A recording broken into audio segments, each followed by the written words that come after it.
Hello, welcome to the Mark Janard Show, the cybersecurity show. In this video, I'm going to talk about 5 cybersecurity projects and a bonus. So without further ado, let's get right into it. We're going dark. We have Web Application Firewall. So by filtering and inspecting HTTP traffic between a web application and the internet, a web application firewall aids in the protection of web applications. One of the best projects for cybersecurity, it aids in a more comprehensive understanding of the subject. Next, we have Website Scraper, and a program known as a web scraper carefully collects data from websites.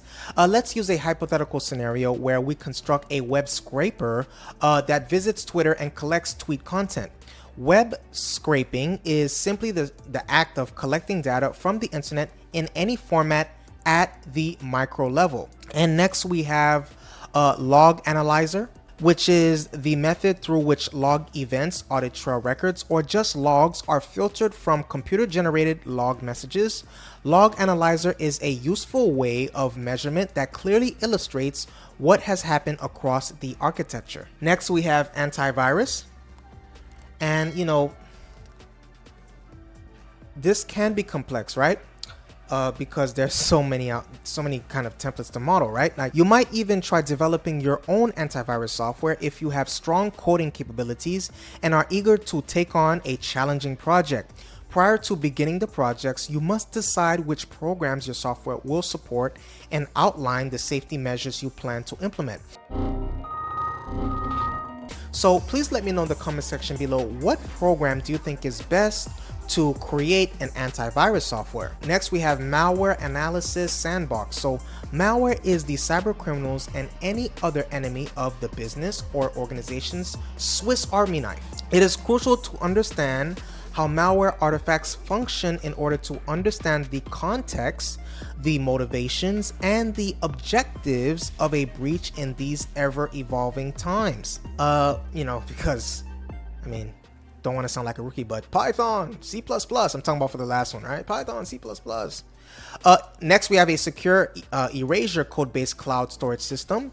Now, it is a multi-purpose storage system that is secure. In order to construct a dependable distributed storage system, it offers a threshold proxy re-encryption algorithm and combines it with a decentralized erasure code. C++, Python.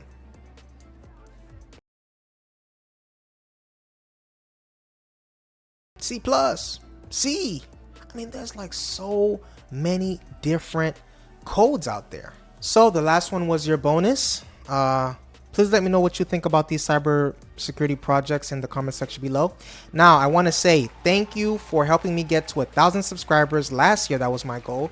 This year's goal is 10,000 subscribers. So hit that like button.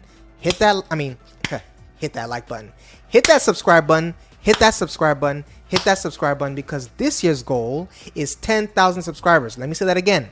This year's goal, 2024, is 10,000 subscribers, okay? So, as always, I appreciate your viewership. I appreciate you watching this content. Please hit the subscribe button. You're never going to hear me. You better get tired of hearing me say that. Hit that subscribe button. Please hit the notification bell as well, so you know when I am releasing videos, so you can watch them promptly. And see you on the next video. Stay safe.